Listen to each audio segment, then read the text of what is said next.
มสวาคมមកកាន់ Channel ហុងស៊ុយឆ្នោតយួនរបស់ Admin ថ្ងៃនេះ Admin មានលេខតម្រុយល្អៗរបស់ឆ្នោតយួនសម្រាប់ចែកជូនពុកម៉ែបងប្អូននៅថ្ងៃទី23ខែ12ឆ្នាំ2025នេះដូចនេះ Admin មិនចង់ឲ្យចំណាយពេលវេលារបស់ពុកម៉ែបងប្អូនយូរតោះយើងមកតាមដានលេខតម្រុយរបស់យើងទាំងអស់គ្នាសម្រាប់លេខតម្រុយ2លេខមានលេខ64លេខ27សម្រាប់លេខតម្រុយអូស2លេខមានលេខតម្រុយទី1អូស60និងលេខតម្រុយចុងក្រោយអូស7សម្រាប់លេខតម្រុយ3លេខមាន5179គុណនិង5307គុណ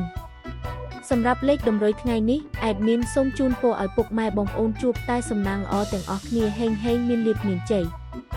ជាចុងក្រោយសូមកុំភ្លេចជួយចុច Subscribe និង Comment ហើយដាក់សញ្ញារូបកណ្ដឹងដើម្បីជួយផ្ដល់កម្លាំងចិត្តមកកាន់ Admin ជាពិសេសងាយស្រួលតាមដានវីដេអូថ្មីនិងលេខតម្រុយល្អៗជាប្រចាំថ្ងៃជាមួយ Admin សូមគោរពលាពុកម៉ែបងប្អូនពីខ្ញុំបាទ Admin ហុងស៊ុយឆ្នោតយួនសំណាងល្អទាំងអស់គ្នាសូមអរគុណ